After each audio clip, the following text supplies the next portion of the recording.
16/2/26 திங்கள். பொதுக்காலம் 6ஆம் வாரம். இன்றைய புனிதர் புனித ஒனேசிமோஸ். முதல் வாசகம். பல வகையான சோதனைகளுக்கு உள்ளாகும்போது நீங்கள் மகிழ்ச்சியாயிருக்க வேண்டும் என்பதை கருத்தில் கொண்டிருங்கள். யாக்கோப்பு நூலிலிருந்து வாசகம். அதிகாரம் 1, இறைவசனங்கள் 1 முதல் 11. சிதறுண்டு வாழும் 12 குலத்தினருக்கு கடவுளுக்கும் ஆண்டவராகிய இயேசு கிறிஸ்துவுக்கும் பணியாளனாகிய யாக்கோப்பு வாழ்த்தி கூறி எழுதுவது.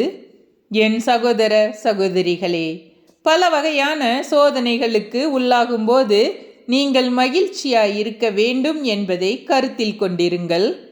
உங்கள் நம்பிக்கை சோதிக்கப்படும் போது மன உறுதி உண்டாகும் என்பது உங்களுக்கு தெரியும். உங்கள் மன உறுதி நிறைவான செயல்களால் விளங்கட்டும்.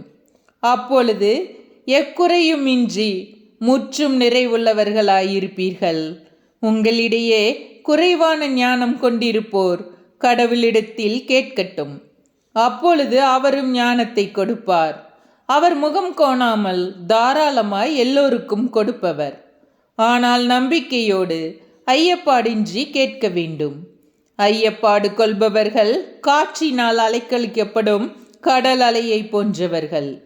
எனவே இத்தகைய இருமனமுள்ள நிலையற்ற போக்குடையவர்கள் ஆண்டவரிடம் ஏதாவது பெற முடியும் என நினைக்காதிருக்கட்டும்.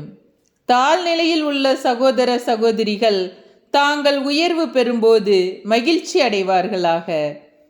செல்வ செழிப்பில் இருப்பவர்கள் தாங்கள் தாழ்நிலை அடையும் போதும் மகிழ்ச்சியாயிருப்பார்களாக.